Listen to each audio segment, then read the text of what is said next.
TV Kohalpur से प्रसारित कार्यक्रम अवध आवाज़ में स्वागत है। हम प्रीति पटेल।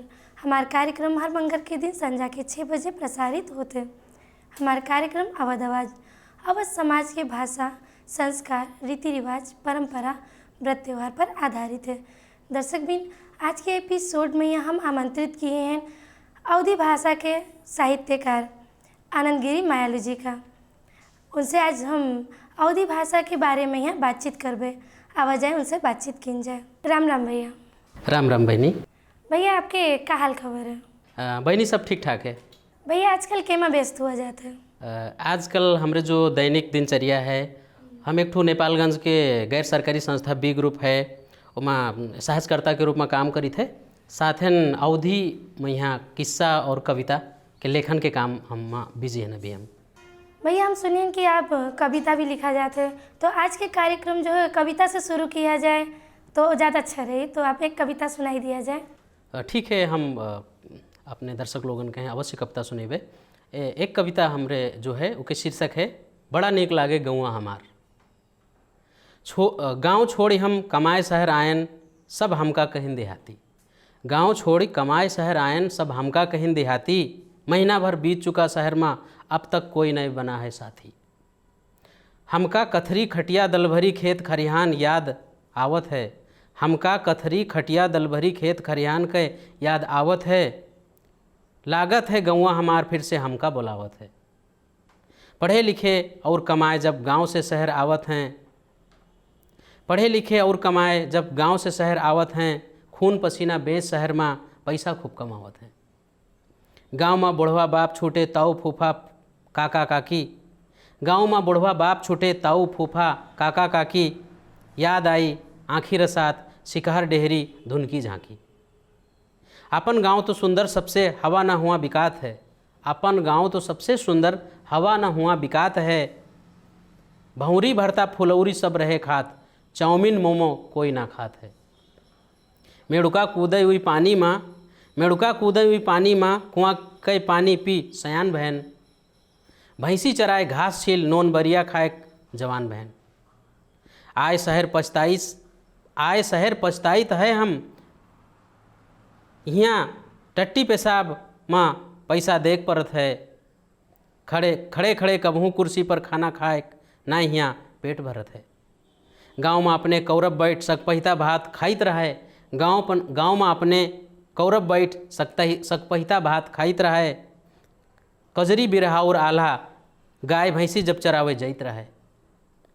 कसम गाँवट मैया के शहर छोड़ जब हम गांव जाइब। गांव छोड़ फिर कबहू हम शहर का ना आइब। भैया आप कविता सुनावा हुआ बहुत ही ज़्यादा अच्छा रहा है और हमारे दर्शक लोग के यहाँ भी बहुत पसंद आवा हुई है। तो भैया आप जो है अपने व्यक्तिगत जीवन के बारे में हमारे दर्शक लोग के यहाँ बताई दी जाए। व्यक्तिगत जीवन जो हमरे है, हमरे जन्म बांके जिला के जानकी गांव पालिका वार्ड नंबर 3 में हुआ है। और करीब करीब जब हम कक्षा 8 क्लास में पढ़ित रहे तभी से हमरे साहित्य लिखे के हमरे रुचि है। और पहले हम शुरू में जो कविता लिखित रहे उका लिख डारित रहे, लेकिन संग्रह करे के लिए हमार विचार नहीं रहत रहे। कापी में लिखित रहे, हेराए जात रहे, लिखित रहे, हेराए जात रहे। लेकिन कुछ समय से हम जो कविता लिखी थे, किस्सा लिखे थे, उका निबंध लिखी थे जो अवधी भाषा है उमा लिखी थे, जो अब हम संग्रह करी थे। हमरे मुख्य रूप से अभी हमरे दिनचर्या ऐसे चलत है। हम गैर सरकारी संस्था जो बी ग्रुप है उमा एक सहजकर्ता के रूप में भी काम करी थे, जहाँ समुदाय में जाए के समुदाय के पीछे पड़े लोगन के जो गरीब हैं, दुखी हैं, बेरोजगार हैं, उनके जीवन में यहाँ कुछ परिवर्तन आवे, बदलाव आवे, उसके लिए उनके जीविकोपार्जन के लिए सहजीकरण करी थे, उनका सिखाई थे। भैया अभी आप व्यक्तिगत जीवन के बारे में बताओगे अपने, और अभी बतावा जाए कि नेपाल में यहाँ अवधी भाषा की क्या अवस्था है? जो अवधी भाषा नेपाल में है, जौने तरीके से अवधी भाषा के विकास होना चाहिए वो विकास नहीं हो सका है। एक कारण का है कि कुछ अवधी भाषी जो लोग हैं उनकी भी कमी है, राज्य के तरफ से भी कमी है।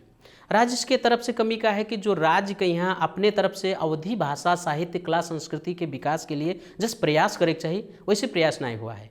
जैसे शुरू में गोरखा पत्र संस्थान के लिए जो पत्रिका है गोरखा पत्र ले लिया जाए, पहले 2 पेज प्रकाशित करते रहे अवधी के, अब घटा 1 पेज कही दीस। अब बात किया जाए स्थानीय स्तर में जो रेडियो FM रेडियो हैं, टेलीविज़न हैं, तराई क्षेत्र के उनका अवधि में कार्यक्रम प्रसारण करे के आवश्यकता है। जो पत्र पत्रिका है उनका कमती में साप्ताहिक रूप से 1 पेज दे के 2 पेज दे के अवधि के साहित्य के यहाँ आगे बढ़ावे के लिए काम करे के आवश्यकता है। संगेन जो नेपाल में अवधि भाषा साहित्य कला संस्कृति में लागे संस्था हैं उनका सरकार के तरफ से विभिन्न किस्म के प्रोत्साहन देने की आवश्यकता है। साहित्यकार लोग जो हैं उनका सम्मान करे की आवश्यकता है, पुरस्कृत करे की आवश्यकता है। साहित्यकार लोग रचना तो लिखत हैं लेकिन रचना कहाँ छपावें, कोई मंच नहीं है। किताब लिखे के लिए उनके पास 100-200 रचना तो हैं लेकिन छपावे के लिए पैसा नहीं है। इसलिए राज्य के यहाँ कुछ ऐसी व्यवस्था करे के चाहिए जो प्रत्यक्ष रूप से अवधि भाषा साहित्य के विकास में योगदान मिले, अवधि साहित्यकारों के यहाँ कुछ सहयोग मिले। भैया नेपाल में यहाँ अवधि भाषा में यहाँ सरकारी या गैर सरकारी स्तर में यहाँ अवधि भाषा में यहाँ का विकास भवा है? हाँ, नेपाल में जो अभी हम शुरुआत करी थे गैर सरकारी के तरफ से, नेपाल में यहाँ गैर सरकारी रूप में यहाँ अभी 4 संस्था हैं जो अवधि के विकास के लिए कुछ काम करते हैं। एक संस्था काठमांडू में है, अवधि सांस्कृतिक विकास परिषद। दूसरा संस्था दांग में है, नेपाल अवधि संस्कृति संरक्षण प्रतिष्ठान। और एक संस्था यहाँ नेपालगंज में है, अवधि सांस्कृतिक प्रतिष्ठान।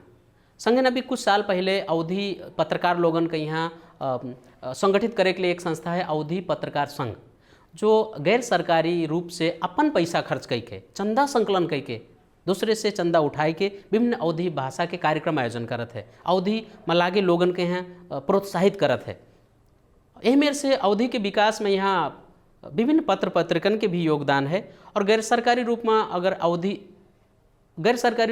के तो अभी हम बता चुके हैं, लेकिन सरकारी बात किया जाए तो अवधि के लिए भाषा एकेडमी जो है वो कुछ पहल किए हैं। एह मेर से राज्य के प्रज्ञा प्रतिष्ठान है वो कुछ पहल किए हैं। एह मेर से जो त्रिभुवन विश्वविद्यालय है, उसके बाद भाषा विभाग है, ये अवधि के विकास के लिए, अवधि के पाठ्यक्रम के लिए, स्कूलन में पढ़ावे के लिए, विद्यालय में पढ़ावे के लिए कोर्स निर्माण करते हैं और थोड़ा थोड़ा अभी प्रयास शुरुआत किए हैं। हाँ, हमारे जो नेपाल है, अभी नेपाल की बात किया जाए, नेपाल के करीब 7-8 जिला में अवधि बोला जाता है। बांके, बर्दिया, दांग, कैलाली, कंचनपुर, नवलपरासी और रूपंदेही, सुर्खेत में भी अवधि बोला जाता है। और करीब 2068 की जो जनगणना हुआ रहे नेपाल में 5 लाख से ऊपर अवधि भाषी लोग तथ्यांक में दिखाए रहे। और नेपाल में जो 123 भाषा बोली जाते हैं उसमें अवधि के स्थान 11वें स्थान पर है। अवधि के स्थान 11वें स्थान पर है। और अवधि भाषा कला साहित्य में जो अभी आप बतावा हुआ कि नाम ले के लिए, तो नाम ले के लिए एक विक्रम मणि त्रिपाठी हैं जो अवधि के विकास के लिए काम करते हैं। जगत राम यादव जी हैं दांग से, एमेर से राम गोपाल यादव जी हैं। और नेपालगंज की बात किया जाए तो यहाँ पे विष्णुलाल कुमाल, सच्चिदानंद चौबे, श्यामानंद सिंह वर्तमान, सैयद अली शाह,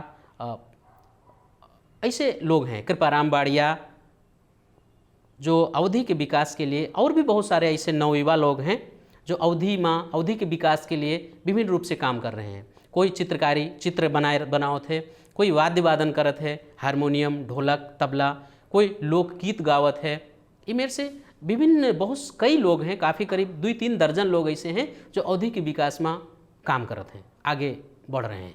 भैया अभी तक आप कविता सुनावा गवा, अपने व्यक्तिगत जीवन के बारे में बतावा गवा, तो अब आप हमें दर्शक लोग को यही बताई दिया जाए कि अवधि भाषा के विकास के खातिर आप का किन गवा है? अभी हम आपका शुरुआत से बताएं कि जब हम कक्षा 8 में पढ़ित रहे, अवधि में साहित्य सर्जन करित रहे, लिखित रहे, उस समय में हमरे खाली लेखन रहे, उसका संग्रह करे के कोई हम सोच नहीं रखे रहन। लेकिन अभी कुछ सालन से, करीब 8-10 साल से हम अवधि में विशेष योगदान हमारे तरफ से रहा है, जिसका हम बतावे चाहिए थे। करीब 6-7 साल पहले हम 1 वर्ष तक नेपाल अवधि संस्कृति संरक्षण प्रतिष्ठान के अध्यक्ष के पद संभालन, जी के केंद्रीय कार्यालय दांग में है, बांके जिला के हम अध्यक्ष रह चुके हैं। संगे संगे हम 2 अवधि भाषा के साहित्यिक पत्रिका भी संपादन कर चुके हैं। एक के नाम फुलवारी है और दूसरे के नाम नवा नेपाल। और साथ साथ कुछ साल पहले जो बंद हो चुका है, नेपालगंज में एक रेडियो रहा है, रेडियो जन आवाज़ FM, जहाँ 4 साल तक, लगातार 4 साल तक अवधि भाषा में समाचार बोले काम, संगहन चेतनामूलक और मनोरंजनात्मक कार्यक्रम भी हम संचालन करे हैं। अभी कुछ समय से हम साहित्य के यहाँ अपनी निरंतरता 200 कविता लिख चुके हैं अवधी भाषा में और करीब करीब 100 किस्सा लिख चुके हैं कथा। और हमारे जो लेख हैं वो स्थानीय पत्र पत्रिका में नेपालगंज के जो निकले वाले दैनिक पत्रिका हैं वहाँ प्रकाशित होते हैं। और हम अवधि के सिलसिला में भारत के कई जिलन के भ्रमण कर चुके हैं, जा चुके हैं और हमका 2 जगह से सम्मान भी मिल चुका है। अवधि भाषा के क्षेत्र में महत्वपूर्ण योगदान करे खातिर यो अवधि सांस्कृतिक प्रतिष्ठान नेपालगंज सम्मानित कर चुका है। संगे संगे नेपाल अवधि संस्कृति संरक्षण प्रतिष्ठान दांग शाखा जो है वो भी हमका अवधि के क्षेत्र में उल्लेखनीय योगदान के खातिर सम्मानित की है। या ये बतावा जाए कि विश्व स्तर पर यहाँ अवधि भाषा के कला संस्कृति के बात की जाए तो इसकी अवस्था क्या है? अवधि मेन रूप से अवधि के जन्म भारत में हुआ, अवध प्रदेश में हुआ, अयोध्या से हुआ। अवधि के जन्म भारत से नेपाल में भी करीब करीब अब आज के समय में अगर नेपाल में जनगणना की जाए तो करीब 10 से 15 लाख के संख्या में अवधि बोले वाले लोगों के संख्या है नेपाल में। भारत में करीब 7 करोड़ लोग भारत में अवधि बोले वाले लोग हैं, 7 करोड़ से ज़्यादा हैं। और विदेश आप बतावागा कि वैश्विक हिसाब से अवधि के का है पहचान, तो अवधि विश्व के करीब 7-8 देशन में बोली जात है और वहाँ समझी भी जात है। जैसे कि एक देश है फिजी,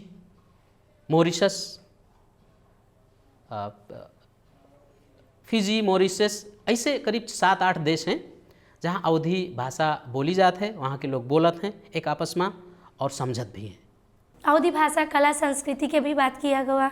इतना बात करे के बाद अगर श्री रामचरितमानस की बात न किया जाए तो हमको लगता है कि हम लोग के जो है बातचीत भी अधूरा है।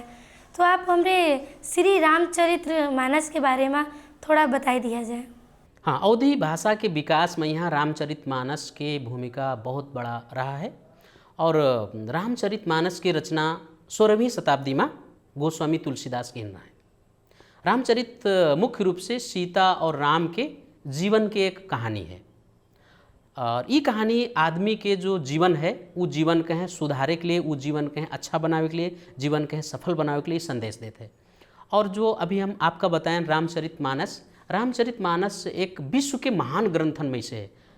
विश्व के जो 100 महाकाव्यन के एक बार का हुआ, अमेरिका विश्व के 100 महाकाव्यन के तथ्यांक लिहिस, उमा से एक महत्वपूर्ण 29वें स्थान पर 21 स्थान रहा है जो रामचरितमानस है। रामचरितमानस में दोहा चौपाई काफ़ी हैं जो लोगन के यहाँ बहुत अच्छी अच्छी बातें किस बातन के सीख देते हैं रामचरितमानस जो है। और विश्व के करीब 200 से ज़्यादा भाषण में रामचरितमानस का अनुवाद हो चुका है। इसलिए रामचरितमानस एक बहुत बड़ा महाकाव्य है और बहुत एक जीवन के सफल बनाने वाला एक ग्रंथ के रूप में लीन जाते हैं। इके रचने का हुआ कि इके रचने गोस्वामी तुलसीदास अवधि भाषा की हैं। पहले वो संस्कृत भाषा करे चाहते रहे, लेकिन का हुआ उनका स्वप्न में एक बार का दिखान कि जब आप संस्कृत भाषा कह दे हो तो सारे जो जनता लोग हैं वो संस्कृत भाषा नहीं जानत हैं और आवे वाले समय में संस्कृत भाषा अगर न जान पाई हैं तो उनकी का हुई। तो उस समय में जो उस शायद की लोक भाषा रहे अवधि भाषा, जब इके रचना की गए 16वीं शताब्दी में तो वही अवधि भाषा में इके रचना की हैं। और आज अभी हम आपका बताएं कि जो करोड़ों लोग हैं अवधि भाषी, उनके ये मनपसंद किताब है, मनपसंद ग्रंथ है। इका बड़े चाव से इके जो रचना है उसका वाचन करत हैं, इका पढ़त हैं। और हमारे देश नेपाल में भी अगर बात किया जाए नेपालगंज के, तो यहाँ भी एक रामायण मंडली रहा थे जो मंगलवार के दिन और शनिवार के दिन सुंदरकांड के पाठ करत है। रामचरित के एक हिस्सा है सुंदरकांड। भैया, भविष्य में यहाँ अवधि के संपूर्ण विकास के खातिर आपके क्या योजना है?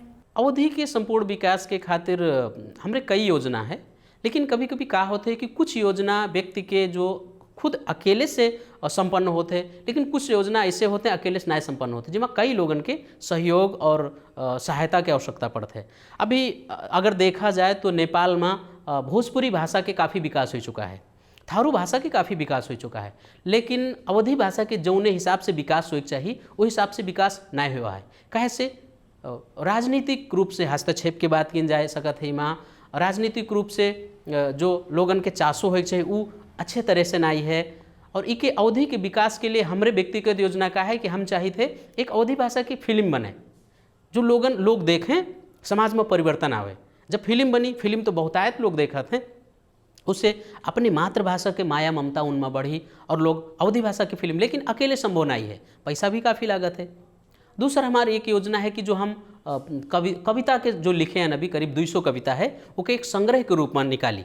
अब संग्रह रूप में निकाले के लिए हमका पैसे की भी समस्या है, उसके बाद हम कहाँ से निकाली हमका भी समस्या है। अगर नेपाल प्रज्ञा प्रतिष्ठान अथवा भाषा एकेडमी हमार सहयोग करत है तो हम ई जो अपन संकलन है का हम प्रकाशित कर सके थे। संगे संगे अभी नेपाल में अभी हम बताएं आपका 7-8 जिलन के नाम लिया, बहुत सारे ऐसे लोग हैं जो नेपाल में साहित्य लिखत हैं, कुछ लोग चित्रकारिता करते हैं, कुछ लोग लोक वाद्य बजावत हैं, कुछ लोग लोक नृत्य करत हैं अवधि।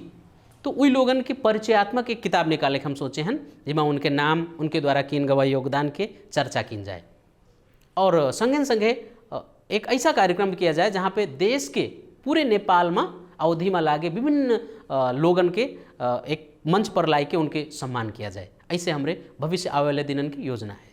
भैया आप साहित्यकार हो और बहुत जगह जो है आप कविता भी वाचन करे हो, तो हमने दर्शक लोग कहीं एक और कविता सुनाई दिया जाए। एक ठो और कविता है हमरे जो हम प्रकृति के बारे में लिखे हैं। काहे से अभी आप देखा गवा है कि हमारे देश नेपाल में कभी भूचाल आवत है, कभी अभी कोरोना आ रहा है, कुछ साल पहले बहुत लोग मर चुके, उसके बाद में पानी टाइम से नहीं बरसत है समय से।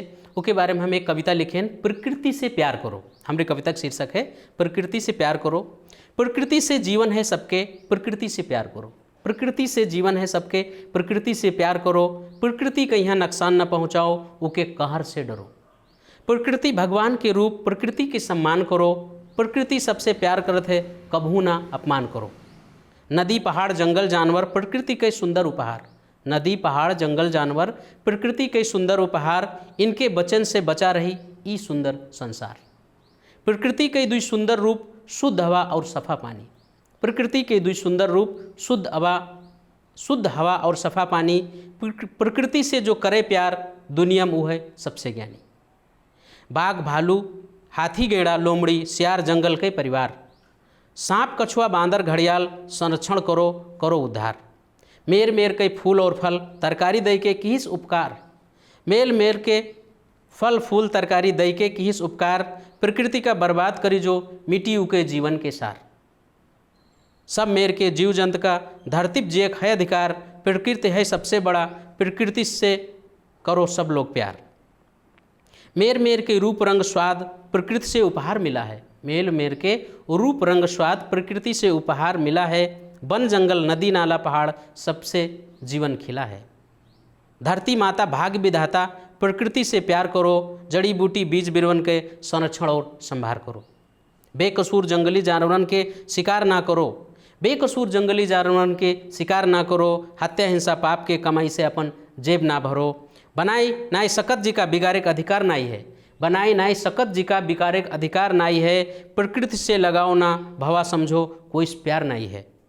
जंगल काट जानवर मार्ग प्रकृति का जो 27 है। जंगल काट जानवर मार्ग प्रकृति का जो 27 है। फैक्ट्री धुआं कचरा जो धरती पर गंदगी फैलाई से।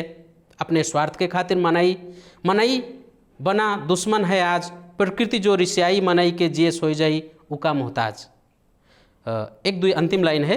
आंधी पानी बाढ़ रोग आगजनी और तूफान प्रकृति कहर से धरती बन जाई शमशान। अंतिम लाइन है हमारे कविता के। जाड़ा गर्मी समय से न बरखा रोज आई भूचाल। जाड़ा गर्मी समय से न बरखा रोज आई भूचाल। रोग फैली कोरोना जस मनई बन जाई काल।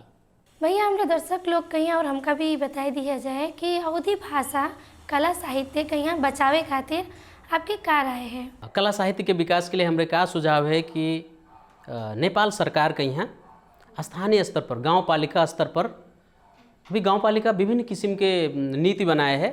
उसका भाषा साहित्य संस्कृति के विकास के लिए नीति बनावे चाहिए। जो स्थानीय स्तर पर लोग हैं जो अवधी भाषा से जुड़े हैं, अवधी साहित्य सृजन करते हैं, लोकगीत गावत हैं, लोक वाद्य बजावत हैं, लोक नृत्य करत हैं, वो लोगन के प्रोत्साहित करे के लिए नेपाल सरकार के यहाँ भी और स्थानीय स्तर के जो लोकल सरकार है वो का भी नीति बनाए के काम करे की आवश्यकता है। दूसरा का है जो ये गैर सरकारी संस्था हैं, इनका भी समय समय पर जो अवधी भाषा में नए लोग हैं उनका विभिन्न किस्म के ट्रेनिंग देने की आवश्यकता है। काहे से अभी बात की जाए तो नवयुवा लोग बहुत कम ऐसे हैं जिनका एक तरीका मालूम है कविता लिखे, गीत लिखे, गज़ल लिखे या फिर कहानी लिखे। अगर उनका ट्रेनिंग दे दिया जाए, कुछ तालीम दे दिया जाए तो जो नए लोग हैं उनका अवसर मिली, वे लिखी हैं।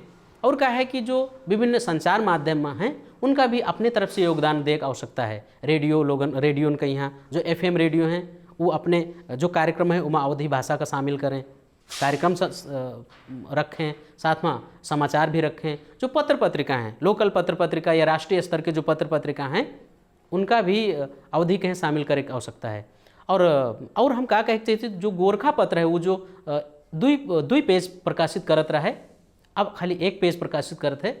तो हम अपने आज के यही कार्यक्रम से गोरखा पत्र जो है उसका हम एक संदेश देख चाहिए थे, सुनावे चाहिए थे, अपन बात पहुँचावे चाहिए थे कि उनका भी देश के पुरान एक पत्रिका है, देश के पुरान संस्थान है, उनका अवधि के विकास में भी अपन महत्वपूर्ण भूमिका योगदान करे चाहिए। और योगदान तब हुई जब वो महीना में कम से कम 2 बाजी और कम से कम 1 बाजी में 2 पेज अवधि के हैं दे, अवधि के साहित्य के यहाँ वहाँ छापे।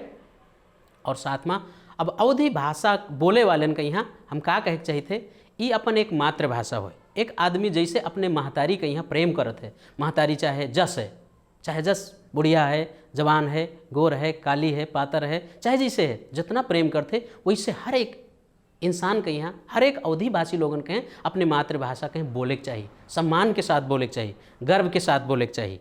भोजपुरी लोगन का देखो अपन भाषा गर्व के साथ बोलते हैं, थारू लोग अपन भाषा गर्व के साथ बोलते हैं। अगर पहाड़ी समुदाय के लोगन देखा जाए तो अपन विभिन्न किस्म के जो उनके भाषाएं हैं, वो लिम्बू, गुरुंग, राई, वो लोग अपन भाषा बड़े गर्व के साथ बोलते हैं। लेकिन अगर अवधि की बात किया जाए तो लोगन अप टू डेट बने हैं, लोग शर्मात हैं अपन भाषा बोले, सोचते हैं भाषा बोल दे तो हमारा बदनामी हो जाए, देहाती लोग समझी, यही गलत है।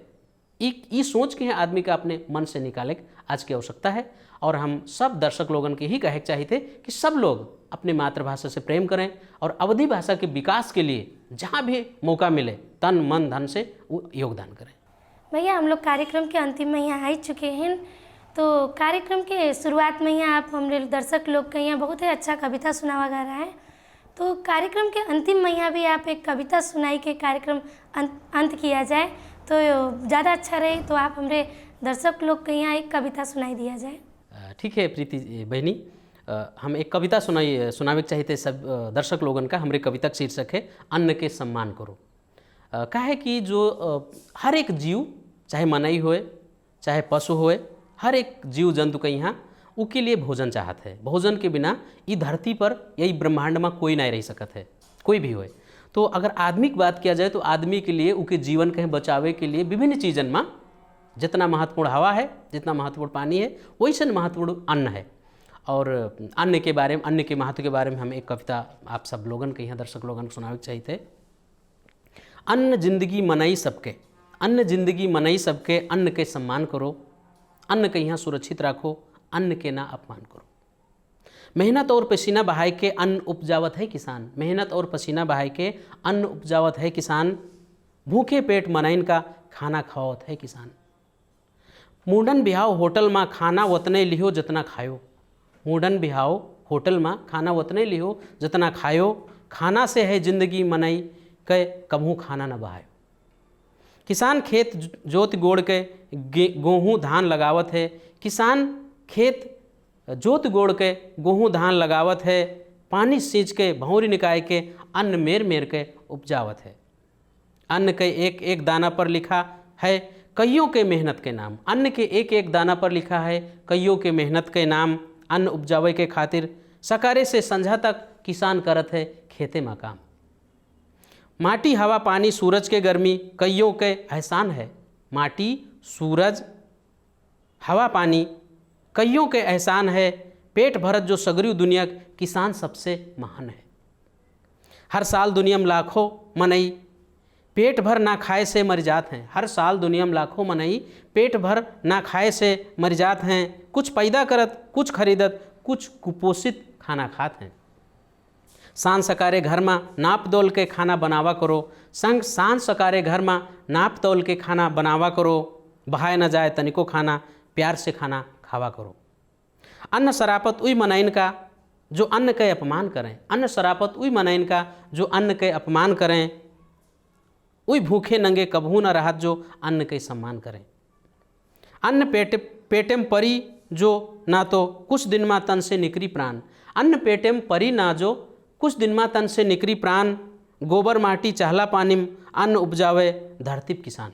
और आखिरी लाइन है हमरे कविता के, माथिस लगाए अन्न का अपने डेहरी और बखार भरो, माथिस लगाए अन्न का अपने डेहरी और बखार भरो, पेट भरत जिंदगी दे तुम किसान से प्यार करो, पेट भरत जिंदगी दे तुम किसान से प्यार करो। भैया आप हमारे दर्शक लोग के यहाँ और हमका भी बहुत अच्छा कविता सुनावा गवा और मनोरंजन भी करावा गवा, इके खातिर बहुत बहुत धन्यवाद।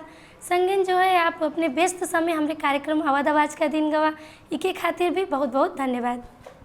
प्रीति बहनी आपका और नेपाल टेलीविज़न का साथ है अवध आवाज़ के जो ये टीम है इसका भी हम हृदय से हार्दिक धन्यवाद व्यक्त करे चाहिए थे, जो हमरे कविता कही हैं और हमरे बात कही हैं आज समस्त देश ही नहीं संपूर्ण विदेश देश विदेश में यहाँ अवधि प्रेमी लोगन के बीच में जो पहुँचाओगा, इसके लिए धन्यवाद है आपका संपूर्ण टीम का। दर्शक बिन आज के एपिसोड में यहाँ हम बातचीत करें अवधि साहित्यकार आनंद गिरी मायालू जी से। जी हम लोग कहीं बताएं अवधि भाषा कला संस्कृति का यहाँ बचावे खातिर का किया जाए, साथे उके विकास के खातिर का किया जाए, और साथे अपने अवधि भाषा के जो कविता लिखी ना है उसका भी वाचन करें और हम लोग मनोरंजन भी किया गवा कविता सुन के। तो आप लोग कहीं हमारा कार्यक्रम कसलाग अपनी राय सलाह सुझाव जरूर दिया जाए, ये कहते हम प्रीति पटेल अपन टीम के साथ विदा लेते। राम राम, नमस्कार।